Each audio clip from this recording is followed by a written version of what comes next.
শোকের কালো মেঘ যেন কিছুতেই কাটছে না টলিউডের আকাশ থেকে।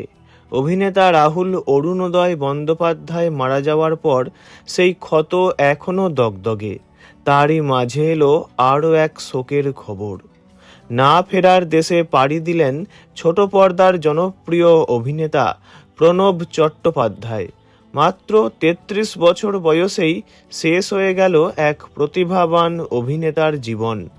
সূত্রের খবর, হৃদরোগে আক্রান্ত হয়ে মারা গিয়েছেন তিনি।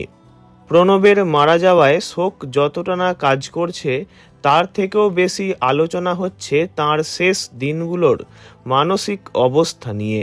টলিপাড়ার ঘনিষ্ঠ মহলের দাবি, গত বেশ কিছুদিন ধরেই পেশাগত দিক থেকে খুব একটা ভালো সময় যাচ্ছিল না তাঁর।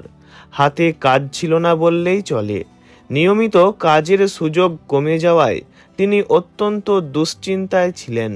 শোনা যাচ্ছে অভিনয়ের সুযোগ পেতে তিনি অনেকের সঙ্গেই যোগাযোগ করেছিলেন, কিন্তু কাঙ্ক্ষিত ফল মেলেনি। এই দীর্ঘ প্রতীক্ষা এবং অনিশ্চয়তা তাকে মানসিক চাপের দিকে ঠেলে দিয়েছিল কিনা তা নিয়ে জল্পনা দানা বাঁধছে। যদিও এই বিষয়ে তার পরিবারের তরফে কোনো রকম মন্তব্য করা হয়নি। প্রণব চট্টোপাধ্যায় টেলিভিশন জগতের পরিচিত মুখ ছিলেন।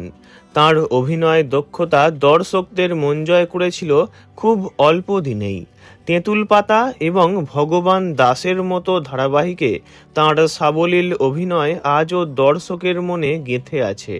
তবে তাঁর কেরিয়ারের অন্যতম মাইলফলক ছিল জনপ্রিয় ধারাবাহিক নেতাজি। এই পিরিয়ড ড্রামায় তাঁর চরিত্রটি যথেষ্ট প্রশংসিত হয়েছিল। কাজের প্রতি তাঁর নিষ্ঠা ও একাগ্রতা সহকর্মীদের কাছেও ছিল আলোচনার বিষয়। এত অল্প বয়সে এক সহকর্মীর অকাল প্রয়াণ মেনে নিতে পারছে না টলিউডের কলা কুশলীরা। টলিপাড়ায় শোকের ছায়া নেমে এসেছে। অলকানন্দা গুহ, দেবনাথ চট্টোপাধ্যায়, গৌতম মুখোপাধ্যায় সহ একাধিক তারকা তাঁদের প্রিয় প্রণবের প্রয়াণে স্মৃতিচারণা করেছেন। প্রত্যেকের গলাতেই এক সুর, এত তাড়াতাড়ি চলে যাওয়ার বয়স ছিল না এটা। টলিপাড়ার অন্দরে এই মৃত্যু ফের একবার পেশাগত অনিশ্চয়তা এবং মানসিক স্বাস্থ্যের গুরুত্ব নিয়ে প্রশ্ন তুলে দিল। ৩৩ বছরের এক তরতাজা প্রাণ এভাবে স্তব্ধ হয়ে যাওয়ায় টলিউড এখন শোকাতুর। ভিডিওটি এইটুকুই। বিনোদন জগতের সব রকম খবরাখবর জানতে চ্যানেলটি অবশ্যই সাবস্ক্রাইব করবেন। ধন্যবাদ।